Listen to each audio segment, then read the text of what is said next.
one. Is this 24 good enough for width? Nah. That's better. I am shooting on the new Sony 12 to 24 G Master. And this is wide. This is where it's at. I finally have contacts. It is still winter here, as you can see from our gray skies, which gray skies here in Japan are as common as they are in jolly good England. It's rare to find a blue sky day here in Japan. It never happens. It's always, like, summertime it's always raining, and wintertime it's just always cloudy, even if it's not snowing, which it never snows here in Tokyo. Maybe, like, we've had 2 snowfalls in Tokyo this year, which is more than last year. That is 1 more time than last year. So, there's always that. I gotta say, this width is amazing for not getting some weird Chinese super wide lens. Not a big fan of third parties. Like, Sigma and Tamron are fine, but like when you get into weird ones like Rokinon and just like Laowa, and just like, I know they get a lot of positive feedback from a lot of YouTubers, but I don't know, I'm just not a big fan of weird third-party lenses from Chinese companies I don't know anything about.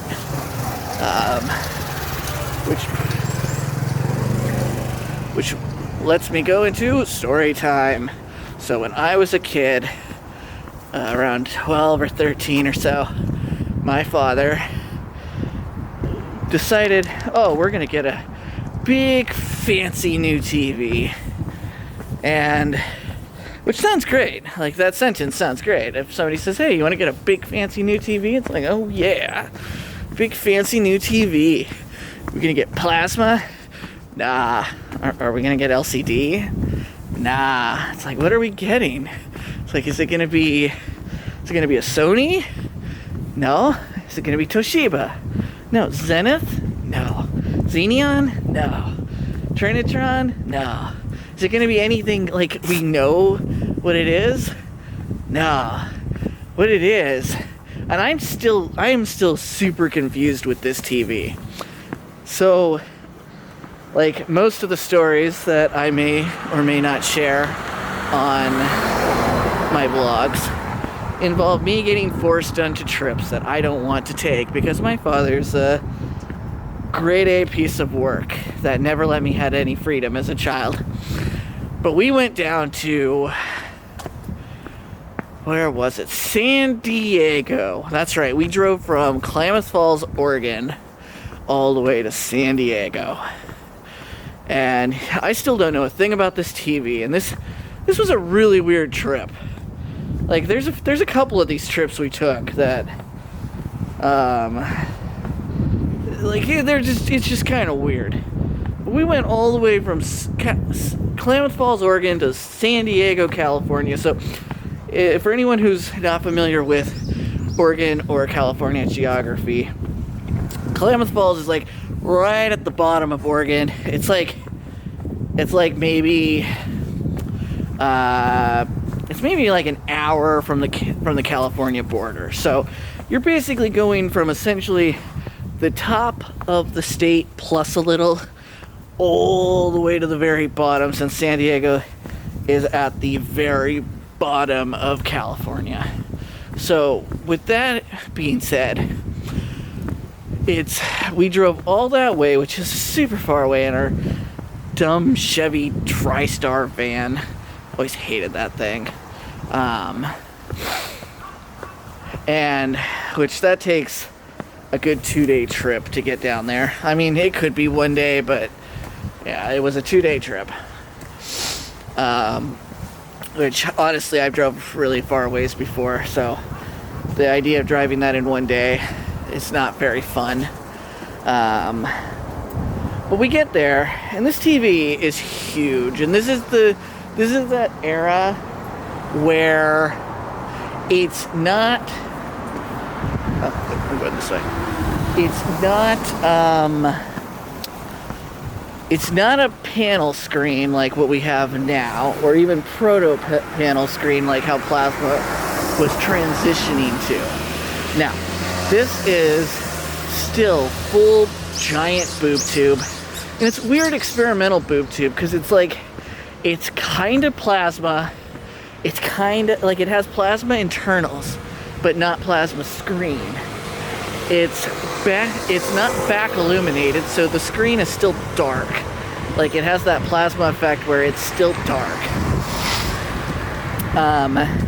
It's by some weird company, and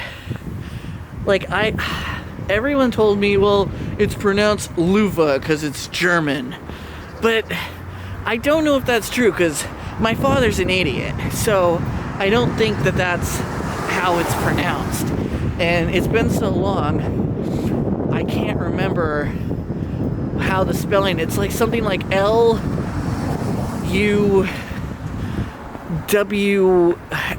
something like that. And I've tried looking this TV up in the past, but I can never find it. And not knowing the spelling doesn't help.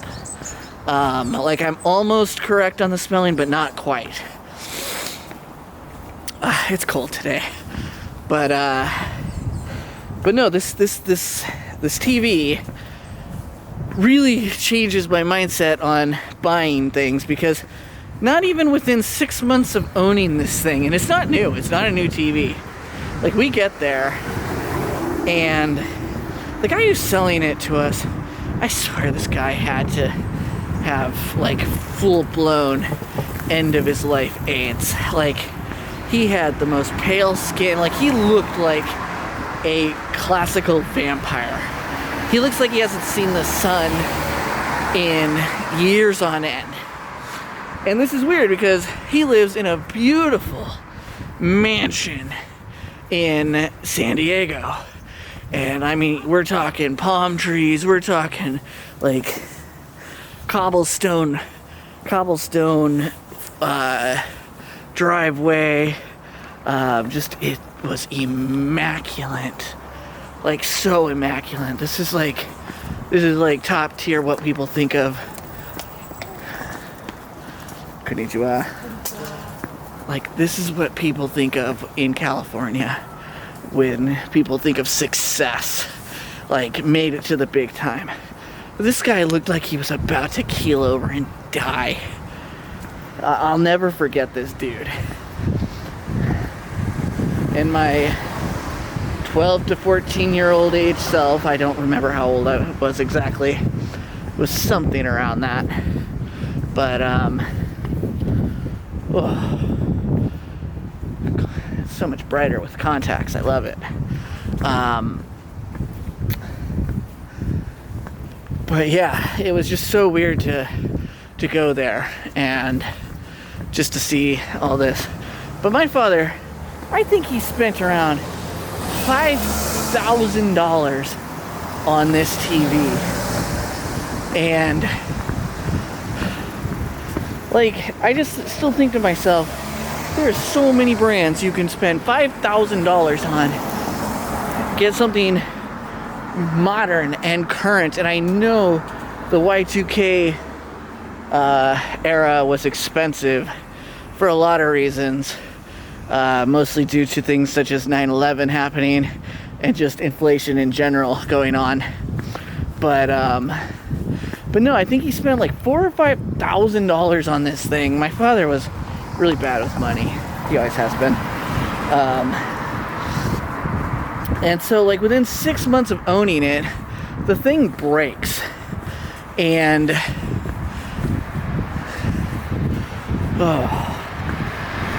and so we basically have this giant TV. Like, I think this thing was, I want to say it was like 48 inches, but it's like boob tube 48 inches. So it's like this long, sort of widescreen, sort of not. It was a really weird TV because it was like sort of HD, sort of not HD, sort of widescreen, sort of not widescreen.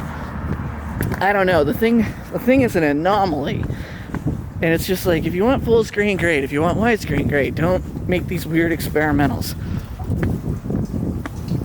But yeah, so that thing went unfixed for a super long time.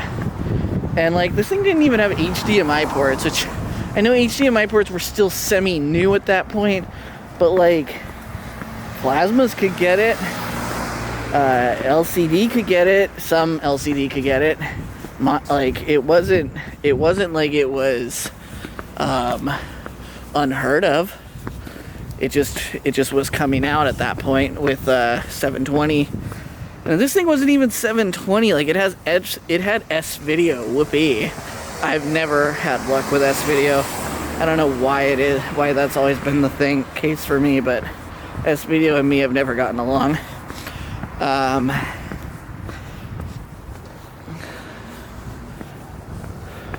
This lens is heavy.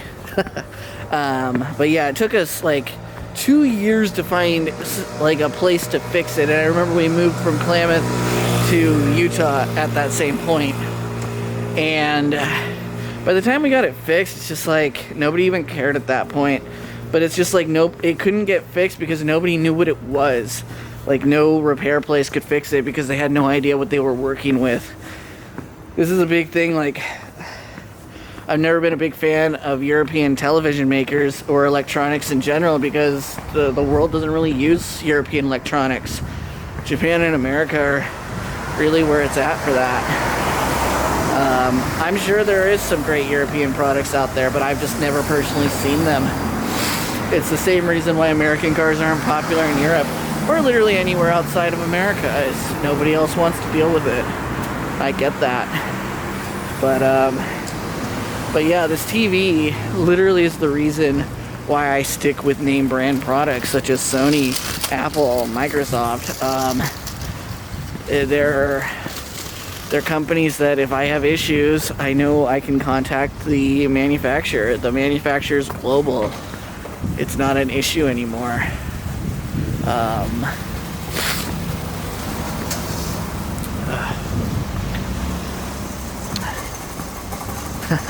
Oh, that's cool.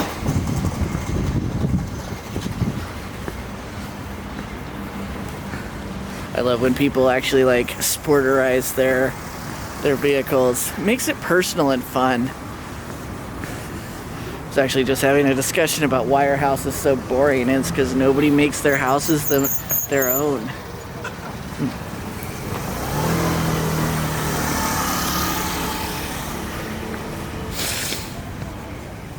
But anywho, I'm gonna pause the video for here. I gotta go and pay a bill at the old... wait, it might not be open today. Shoot. Wasn't thinking that. So annoying. Oh, cool. Okay, well, the thing that I initially came out to do isn't possible today because it is Sunday here in Tokyo right now. So I needed to pay a bill and post office is closed. So fun stuff there. Ooh, I can't get over how wide this 12 is. This is so nice. Like, I've seen wider lenses online and stuff, and yeah, they're really wide, but the problem with when you get to super duper ultra max Omega plus wide modes, like the Nikon 6mm, I'm not gonna lie, I'd love to have that lens, just to have it, just to display it. I'm not even a Nikon user, even though a part of me kind of wants to be. A part of me could be a Nikon user. I really love the Z9. Nikon lenses are really good. Plus, I'd still have the heart of Sony in the Nikon because of XQD cards. And XQD cards are just magnificent. So glorious. Like, it's literally a solid state drive in a memory card. It's just amazing. just so cool. And yeah, the CF Express Type A cards are really nice too. They're not as fast, but they don't need to be. They fit a better function of size to performance, even though they cost equally as much as an XQD card. My God, are XQD cards expensive. So expensive. So expensive. I mean, CF Express Type B, I don't know if it's B or C, whatever Canon uses, those are also really pricey. But Sony has my favorite setup with the two SDs or two CF Express Type A's. So those are really cool. I really like Sony's use of that. I just want things to stay the same type, so that's really nice how they do with that. I just wish the A7R4 had CF Express Type A's. It was the one camera short of that happening, so it's just like, oh, come on. Or I don't know if it was the R4 or the A9 II, but one of those was like right before the S3 came out, and it was the first to get them, which is really cool. But yeah, like if I had a Nikon, I would totally look for that 6mm lens. That thing is just insane. If you've never seen it, I will try and put a link in my description for the Nikon, the Nikkor 6mm. It's so crazy. It's huge. It looks so weird though, because it's like a giant fisheye. Wide angles are so interesting because like every millimeter you get wider, it changes things so much. Like once you hit 20, each and every millimeter gets wider and crazier. And like I was saying earlier, those weird Chinese lenses, which got me into my entire TV story,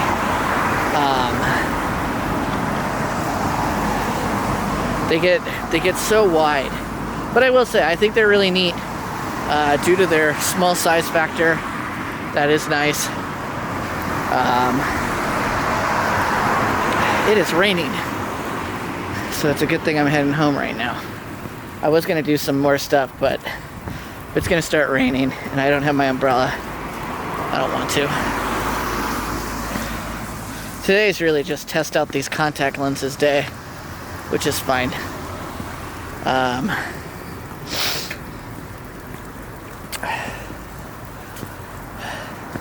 But yeah, those Chinese lenses are interesting. I think on a set scale, they could be really cool. I don't know how they do with like motion and balance and stability. Not really sure about that.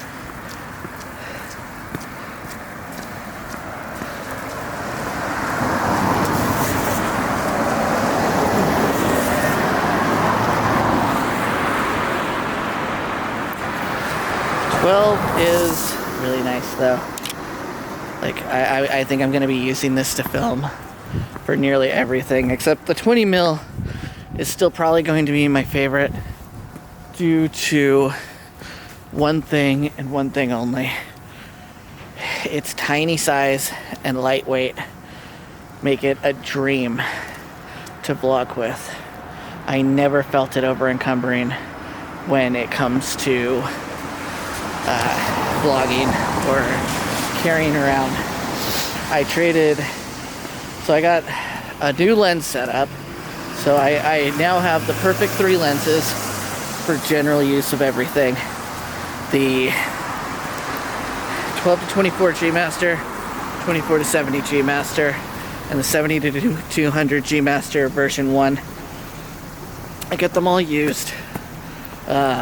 They all are in beautiful condition, so no issues there. But I traded my 135 G Master. I don't miss it. I don't. It looks beautiful. I will give it that. It's probably my highest quality lens I've ever owned in terms of just raw beauty. It has the dual motors, super sharp, bokeh like no other. But that 135 crop factor, or zoom factor I should say, makes it not fun. Like, I could never vlog with it. Never ever. I can barely use it indoors. I went to an event where I was asked to be the photographer, and I was thinking, oh cool, this is gonna be great. And I met an astro-theoretical physicist. He was super cool. His name was Nao Suzuki. But like, the lenses I brought, I thought, oh, these are gonna be great. I brought the 20 mil, I brought the 135 G Master, and I brought the 50 1.8, the APS-C lens, which I will say, for $250, that lens is really nice. It's kind of slow, and it's really cheap, and it has its own hiccups, and it could be better in low lighting, but it is a nice lens, especially for how cheap it is. That lens is really nice. But like, I had to resort to using the 20 mil for everything that night, plus my Xperia Pro, simply due to the fact that the 135, I couldn't, like, because it was such a small, tight cafe, I couldn't get a photo of anyone. I couldn't get the photos I wanted with it. It's too hard on the crop factor. It's one of those lenses where I think it's good for the catwalk or the runway for models. I think it's good for the runway models, like for that distance, and being in like a photo shoot studio. I think those things it's really good for. But like, when it comes to general use, it's not a short-range portrait lens.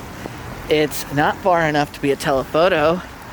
Even if you pair it with the right camera, you can crop in really, really well.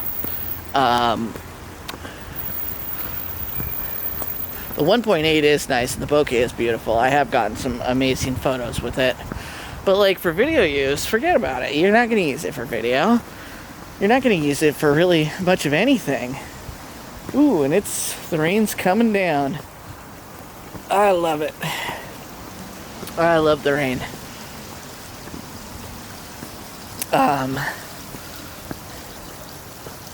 So, yeah, I mean, the 135, if you know how to use it and you know what you're using it for, get it. It's great. It is a really nice lens. I think I'd probably say get the 85 over the 135 as a portrait lens. You have more freedom. Being able to walk up closer is better than having to walk backwards in that regard. That's really annoying with lenses for a lot of reasons. Oh shit, why do I always do this?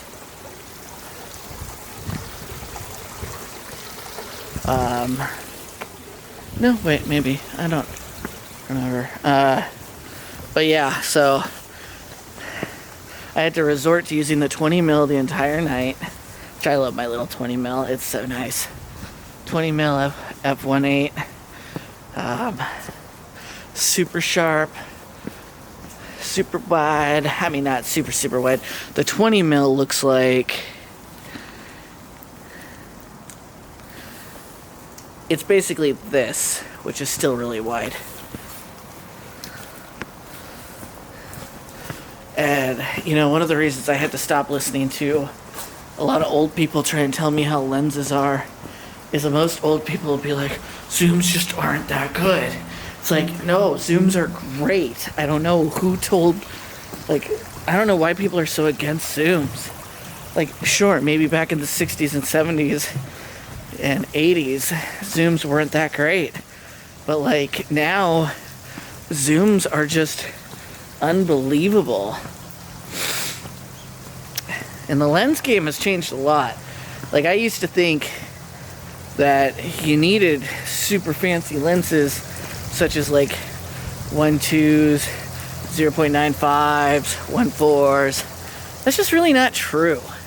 Like, sure, bokeh effect is cool, but how much bokeh is enough, and how much are you willing to spend on it? I mean, Nikon released a lens a couple years back that's a 58 millimeter 0.95 manual focus only. Is the bokeh amazing? Yeah. Is the crop fine? 58 millimeters, it's still essentially a 50. So, yeah, that's fine. But manual only is kind of annoying for a lot of things.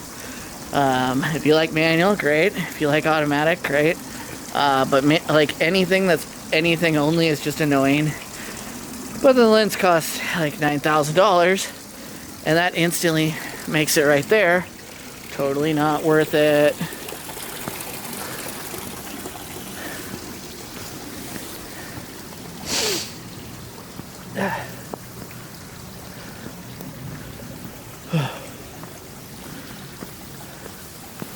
But yeah, I had to eventually switch to using my phone, which I really don't like doing because people don't think it's professional. But when you don't have a choice, you don't have a choice. It's annoying. Like, my phone takes unbelievable photos, being an Xperia Pro, but when people look at people who just take photos with their phone, it is not the same thing.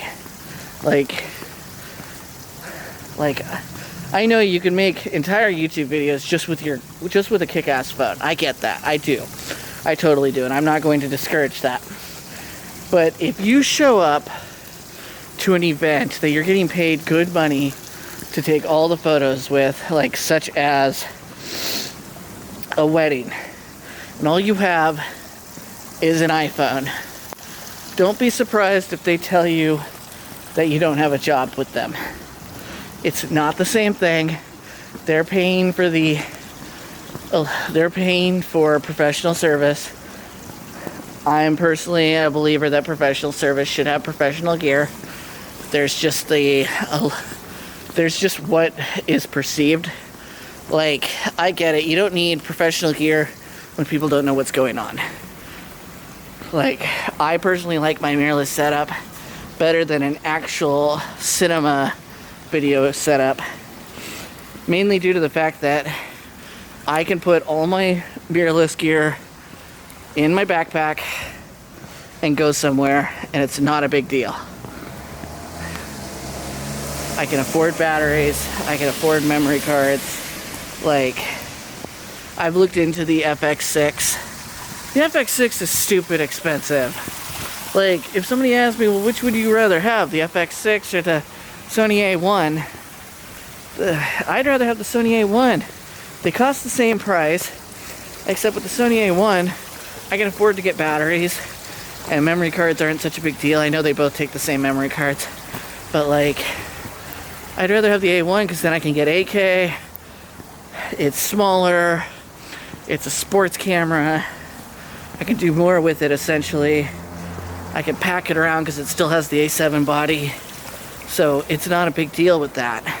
But with the FX6, it's like I'd have to get not only the camera, but special batteries that cost nearly $300 a piece, as well as a way to carry the thing around, simply due to the fact that it's, what do I want to say? It's big. It's not a small camera. I can't just fit it into a standard carrying case. So, yeah, I'd rather have the A1 for the same price as the FX6.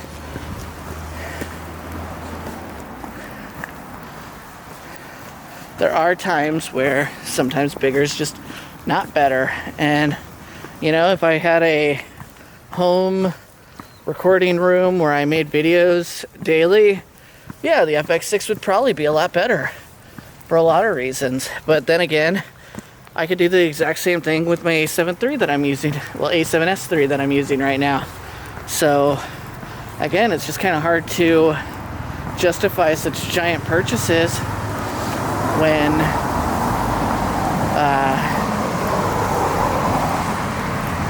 it comes to a lot of that stuff.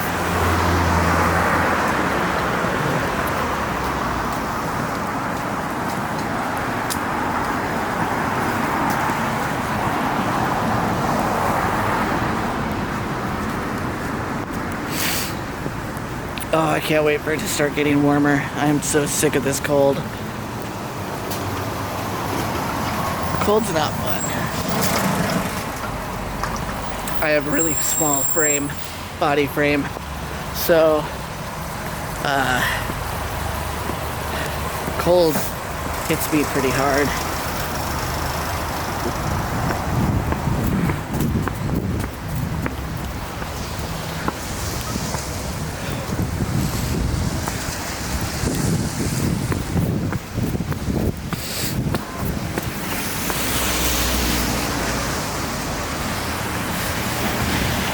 Oh boy.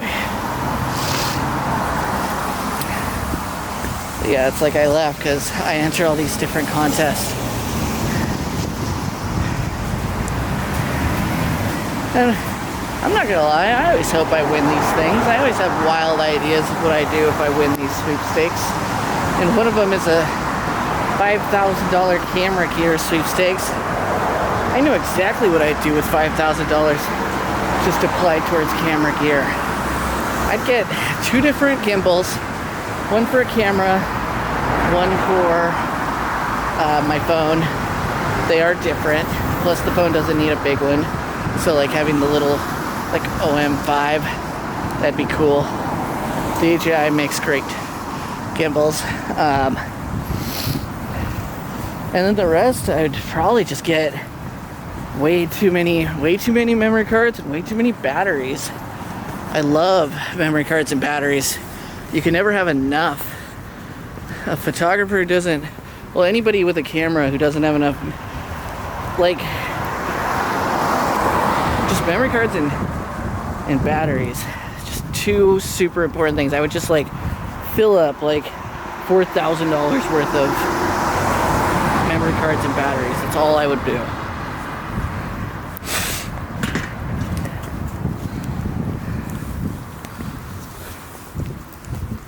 Dido. If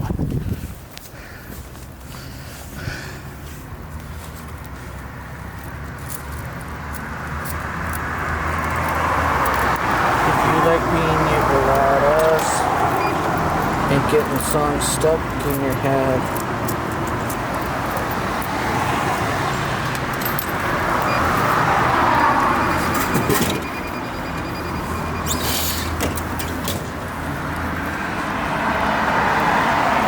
American latte, cafe ole.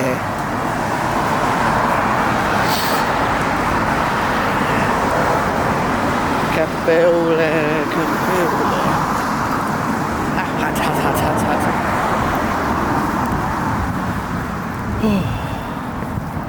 hot. Japan is amazing.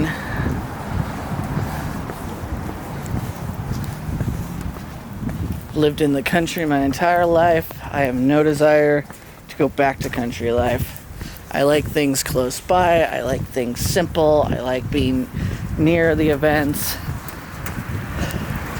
Even though if I can make a YouTube career or just a career in general where I finally start succeeding in life, I'm going to do what Chris